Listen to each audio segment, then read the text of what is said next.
putting up with all of the changes and things that we've had to do to make this work with the snowstorm coming. So anyway, Dr. Samuelson is currently a professor in the Department of Psychology at the University of Iowa.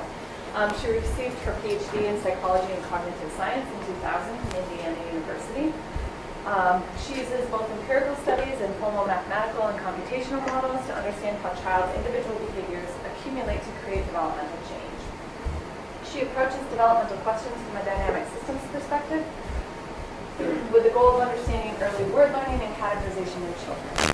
In addition to her experimental work with children, Dr. Samuelson has used models to better characterize learning over multiple time scales, as well as how change occurs in the context of interacting cognitive processes.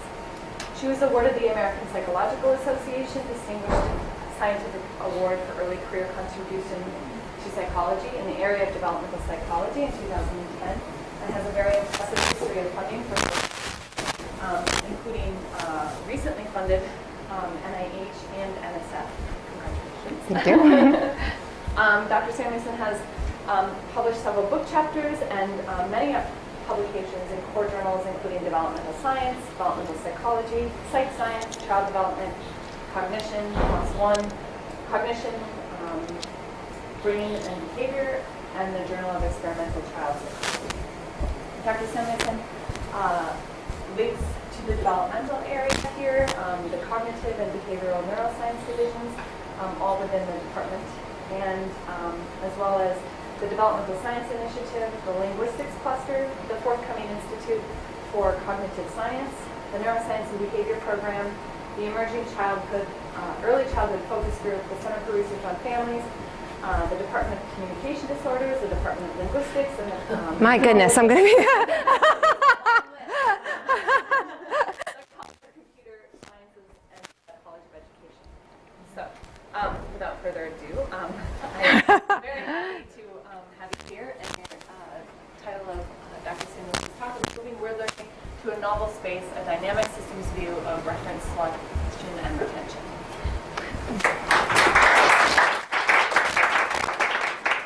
Thank you, Lisa, for that introduction, and thank you all for spending some time here today.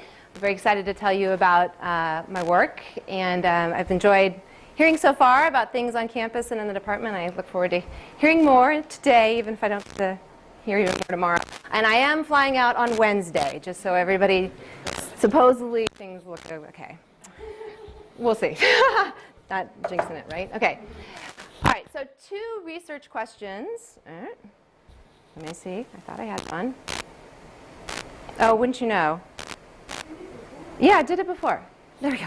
Sorry about that. Okay. 2 research questions I think are fundamental to the study of early cognitive development, and they also form the basis of my research program. The first is, how do children use their represented knowledge in real time? In the past, I've looked at this in a number of different kinds of tasks and a number of specific questions. So I've looked at task and stimulus effects in early novel noun generalization. I've looked at selective attention and the development of dimensional attention using executive function tasks, such as the dimension change card sort task.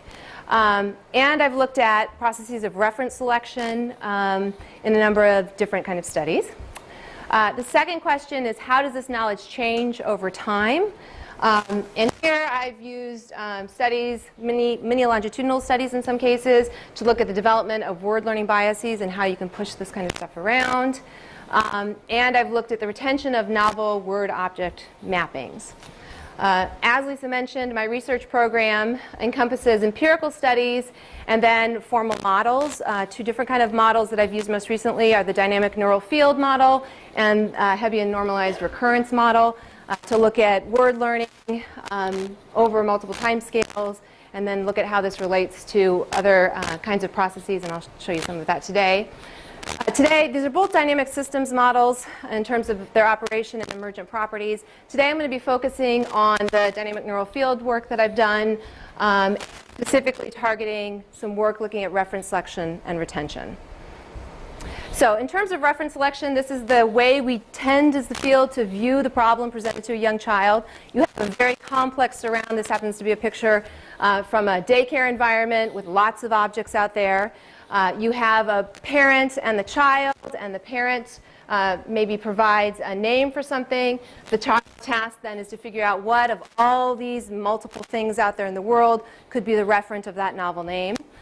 Quine famously said that this was pretty much an impossible task given the number of nameable things that are out there in the world, and the way that language maps to different kinds of categories. You could name the colors, you could name the shapes, you could name the materials, you could have names that kind of switch a little bit in terms of meaning over time, etc. And so what we've tended to do as a field is imbue the child with lots of kind of internal knowledge that helps them to solve that problem, to get them. Because the fact of the matter is, children actually, at the age of 12 months and 3 years of age, they'll get up to 680 words in their productive vocabulary, right? Going from 0 to 680 in that short period of time. So clearly they can do it. How is it? Well, one answer has been a lot of specific kind of knowledge. I have argued instead that one thing we need to at least take better account of is thinking about really how the child is active and engaged in this task and embedded in that situation. They're not looking at it from the outside. They are creating their environment as they go, and this may help solve some of those complex problems for them, or at least get them moved along the way. So the child may, in fact, point to something that elicits a name. Whoops. Okay. Point to something that then elicits a name to mom and helps get them that word. I'll make some arguments along that way. This involves then lots of different kinds of processes that are supporting making that early reference selection. And then these same processes also help with the processes of retention. One of the things I'm specifically interested in is how you make that bridge. So being able to retain that novel mapping such that then you can use it for new instances. This gets into generalization, which I won't talk about quite as much today. So overview of my talk. First, I'm going to present one line of work that looks at how children use their represented knowledge in real time, and specifically makes an argument that children use space as a binding agent for word learning. And I'll tell you what I mean by that as we go. Second line of work is going to look at how this knowledge changed over time, focusing on the developmental changes in novelty-driven word learning, and how that may influence retention of name-object mappings that are formed in these kind of ambiguous situations like what I've shown you. And then in the third part of my talk, I'll try to highlight some of the current and future work. We've recently expanded as part of that renewal of my NIH grant, my model of early word learning, and this now incorporates developmental dynamics of visual exploration. So I'll show you the big model, not go into super detail, but show you what it looks like. And talk about some of the current studies that we're getting up in my lab that look at developmental changes and how space is used to bind names to reference and how it supports retention. Let me take a quick drink. Okay, for this first line, the work is actually based on a seminal task by Dare Baldwin done back in 1993. Dare's interest was in how children solve that ambiguous naming task in the case where you don't have the object and the name at the same time. Yet they seem to often be able to put those two things together even if they're separated. So how is it that they do that?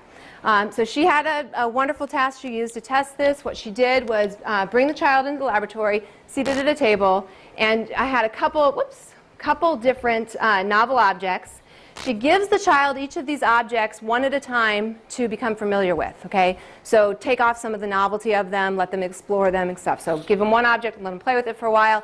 Give them another object, let them play with it for a while. And then she takes both of the objects and she puts them in opaque buckets seated on the table, okay? Then what she does is she looks into one of the two buckets and says a novel name. So Modi, Modi, Modi, okay? She's separated the naming instance from visual sight of the object at that moment, okay? And then to further separate it, what she does is she brings out the object from the other bucket next, okay? So they get to explore the spring, takes that out and lets them play with it for a little bit, takes that back, and then she retrieves the object from the named bucket. Lets them explore that. Takes all the objects and puts them now in a centrally located location together and asks the child, where's the Modi? Okay, these are 18-month-old children, and even with that separation between the word and the object, they're very good at figuring out what might have been intended as the referent, and so they pick the object that had been in the labeled bucket 67% of the time. Okay? Baldwin's interpretation of these data was that the child's thinking something like this. The speaker intends to label the object in the bucket on the left. Object A is in the bucket on the left. Object B is in the bucket on the right. Therefore, A is the Modi. Okay? So they get that name mapped to that object. We looked at this and saw that there might be something else that's also helping the children to make this mapping. Okay? And that is, in particular, there was consistent use of space. Okay? So if we watch the task unfold, she always keeps the binoculars on one side of the table and the spring on the other side of the table. Okay? They don't switch over when they're going in the bucket or when they're coming out. Okay? So we propose that instead, this is really about objects in space and time. Okay? And specifically memories for objects in space and time. So if the key to children's success is the association between an object and a specific location in space, the children should fail to map the name to the object if that association is weakened. And that's what we set out to test with our first study. So in this first experiment, what we wanted to do was replicate Baldwin's results and then introduce a manipulation. So in our no-switch condition, this is the replication. We familiarize the child with the objects on the two sides of the table. There were several familiarization trials in both our study and in Baldwin's just to make sure they had a good idea of what they were looking at. We then put the objects in the opaque buckets, looked into one of those buckets and named it, did the exact same kind of representation that Baldwin had done, so pull out the spring and let them play with it, take it away, pull out the binoculars, let them play with it, put the two objects together in a central location in a bucket and say, where's the Modi? Get the Modi. Okay? In our manipulation condition, what we did was introduce a switch in the spatial locations. So over the course of the familiarization trials, what we did was change the location of the spring. So the binoculars comes into the spring location, and the spring goes into the binoculars location. It's not consistent over familiarization. We then put the two objects in the buckets. So actually the binoculars go here, the spring goes there. Do the same representation in the same test. Okay? So the referential cues at the time of the naming are identical across the two conditions, and they're strong. Okay? It's the exact same thing. We're looking in that bucket and labeling. So if it's based on referential intent, children should be able to make this mapping in both conditions. Right? If, however, if space matters and consistency in space matters, then in the no-switch condition, the switch condition should map. Yeah, no switch condition should map, and the switch condition should not. Sorry, brain fart. So what we did in the details, we had 24 children between 17 and 18 months. Half were in that switch, half were in the no switch. There were 8 different test trials with 2 different sets of objects. And of course, we counterbalance what side of the table, what words go with which, et cetera, where we start, where we end. We also include filler trials in all these studies. Filler trials that kind of help these very young children stay engaged in the task. They're with familiar objects. Basically, you put 2 things that you know they know the name for, a ball and a cup in the tray, and say, get the ball. Okay? Gives us a chance to reinforce them so they know what they're supposed to be doing, and keeps them kind of engaged and lets us separate out our test trials too. Okay? I'm not going to be talking about those. Children are always greater than 80% on all of those trials and all of the experiments that I'll present in this line. Okay.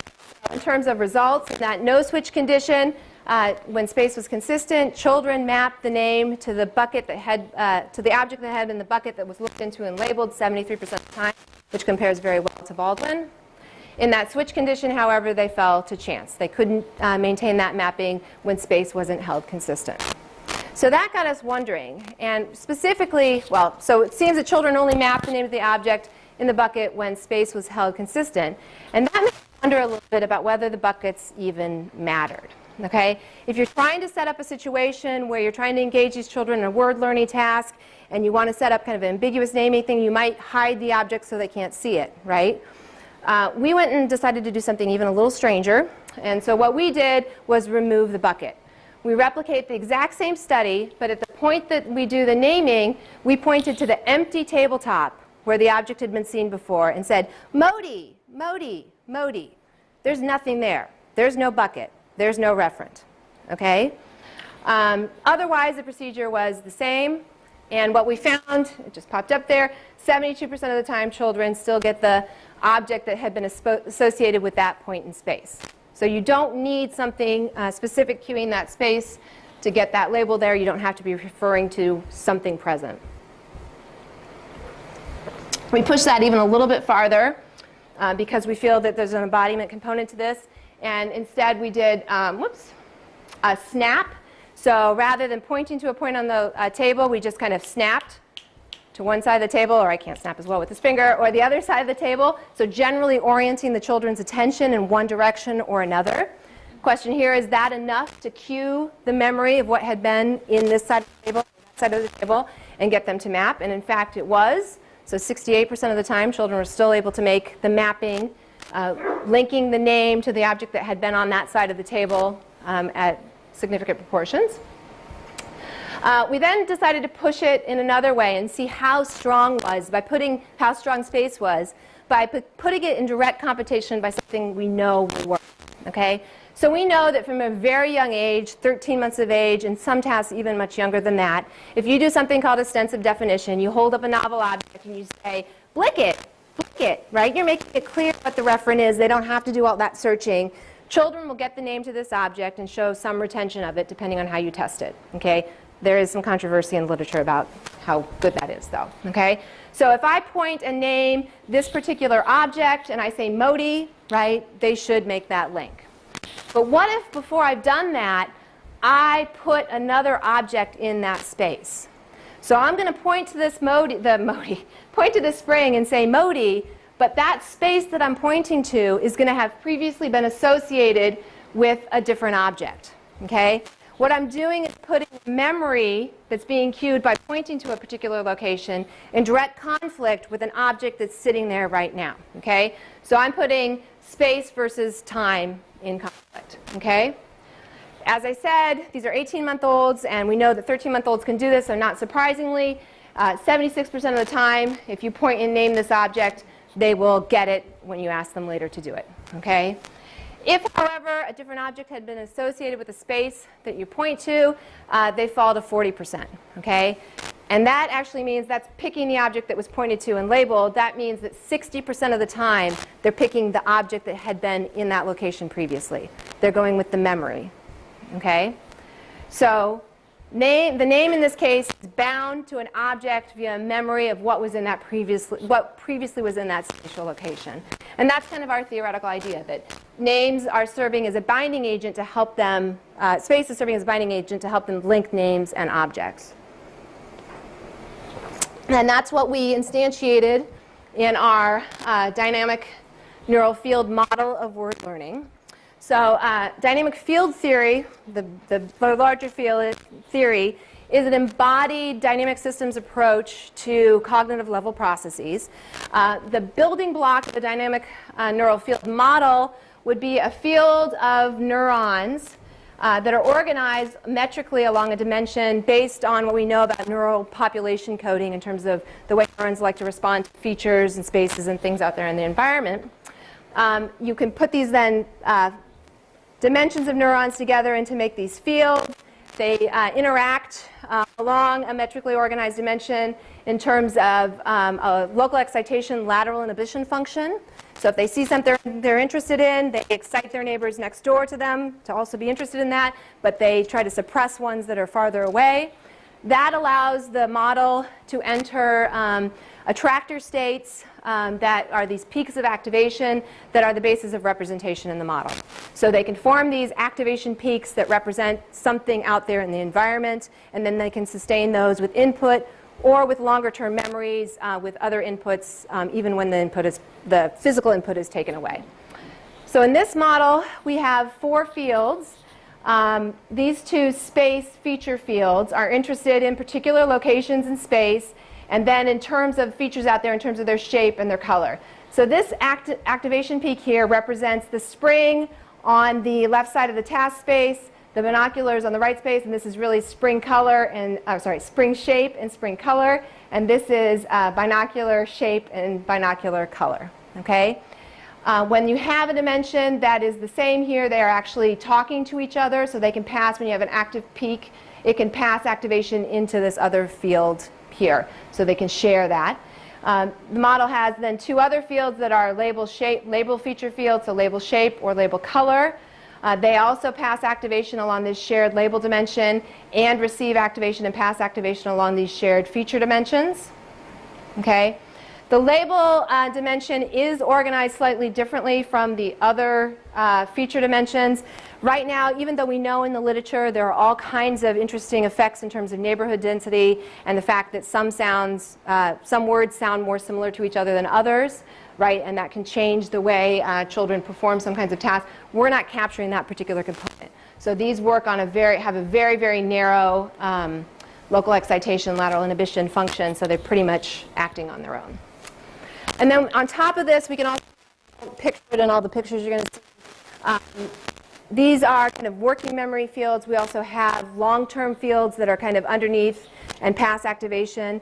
These allow us then to teach the model a vocabulary so that it can actually do the study in a similar state to children. It can come in, I can teach it a vocabulary, and it starts learning new things with some vocabulary there. Okay? So in this case, this would be the model's vocabulary before it starts the task. So maybe this is knowledge of cow shape and cow color.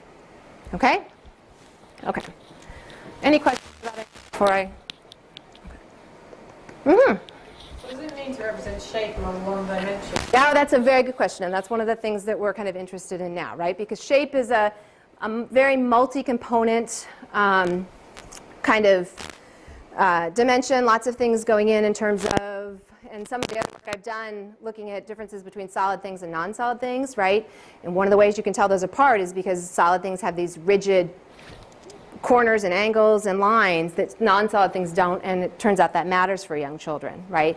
So in this one, it's a pretty simple version that just kind of does overall shape. So this is going to be organized along a similarity and shape kind of compression, which I've shown and other stuff kind of captures these kind of data at that general level. One thing we're interested in trying to figure out is how do multiple features kind of play in to be this global organized dimension, right? So you use something like PCA or something to collapse shape into one dimension? Yeah, or? pretty much kind of collapsed it into one dimension of similarity for this. And then one thing we're interested in is trying to how you might pull that apart and how children pull it apart too, right, to understand some of those things. Color, you know, can be kind of a similar problem depending if you want to really break it down into its components as well. So yeah, we are working on a more abstract level here, but something we're certainly worried about. Okay, so to give you a little bit more sense, I'll show you how the model performing some of the stages in the task. So what we have here is the same kind of thing, and I'm going to do the first step where I present it, those binoculars. So, and what you'll see is it builds a peak of activation for that particular shape and that particular color at a location. You can see this ridge of activation as it's kind of passing activation across that. And then you can also see that that particular shape is causing some activation down here in the label fields as well. So that just kind of plays out and then goes away.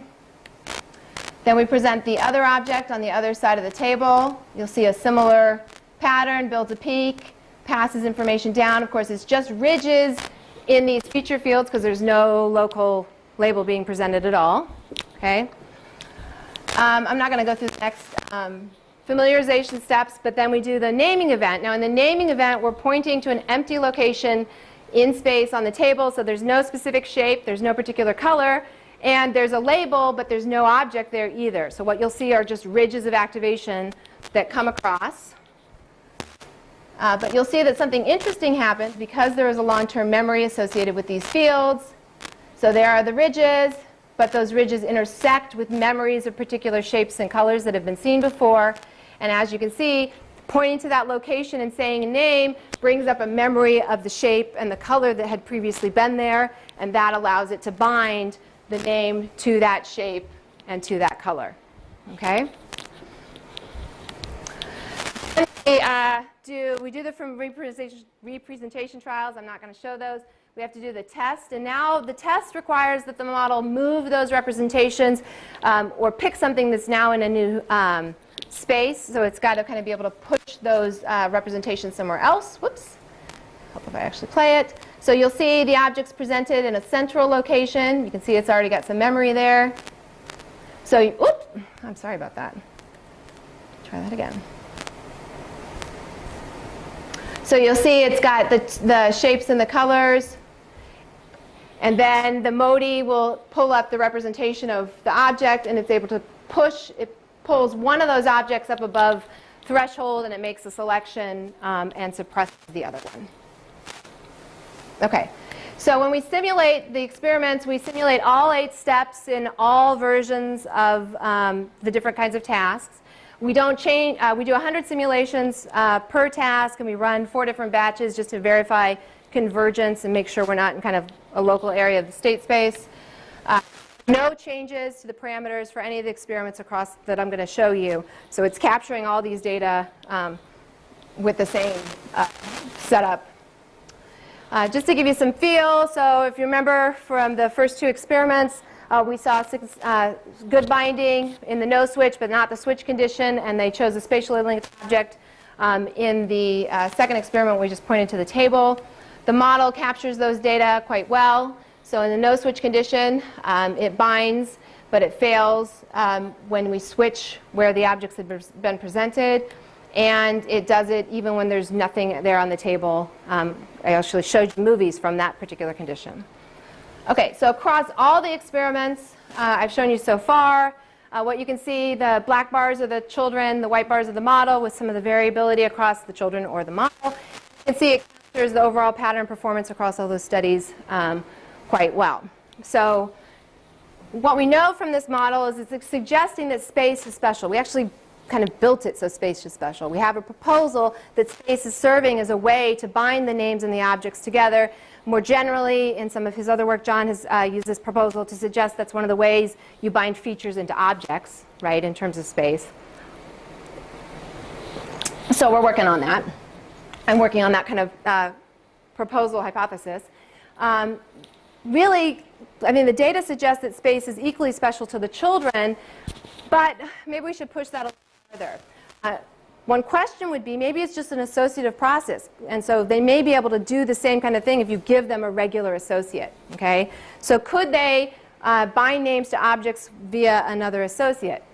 To examine that, what we did is a study with colors. So instead of familiarizing objects on 2 different sides of the table, we'll familiarize the objects on 2 different colored trays, okay?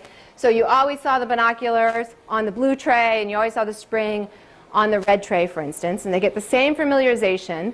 And then when we go through the name, and it's all centrally located, so it's right in the middle of the table. And then when we do the naming event, we present one of the colored trays, and we point to it, and we say MODI, okay? Then we do the representation back on the colored trays, so they see that again.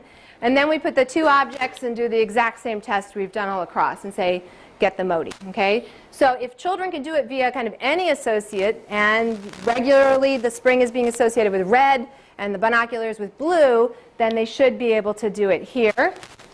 But they can't, they fall to chance, okay? So they can't use color to bind the name to the object in this way.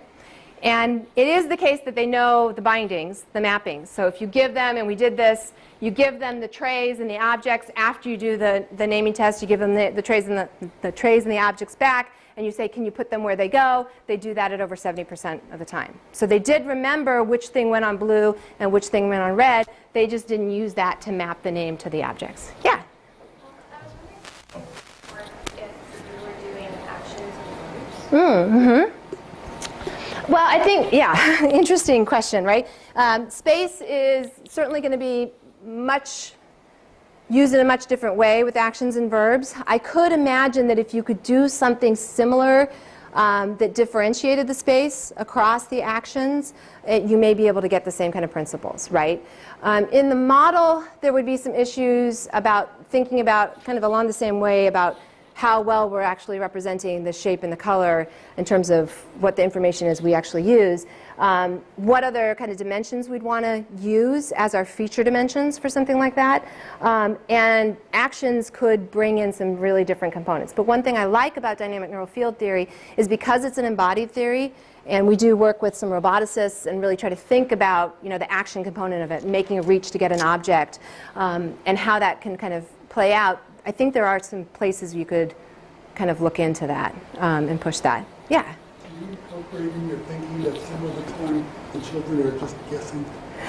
We do, right? I mean, I think across all the children, right, we shouldn't be able to get the statistically significant kind of findings we do if they're just guessing. No, I'm not suggesting that they are just guessing. I'm suggesting that some of the trials for some of the kids is a guess, and then on the remainder of the trials, something based on knowledge may be going on.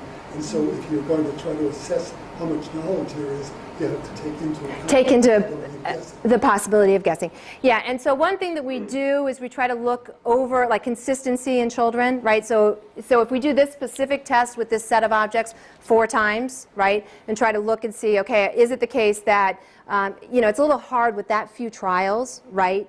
But is it the case that you would still get the overall same pattern of results if you just looked at the first trial, or if you classified children in terms of the number of times they made the same response across all those trials, right?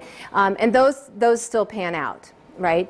Now, you know, there's all kinds of interesting things about test, retest, right? And learning as they go across the set of the studies. We try not to give any kind of reinforcement in the study that would mean that if they guessed on the first one, they're more likely to do better later, right?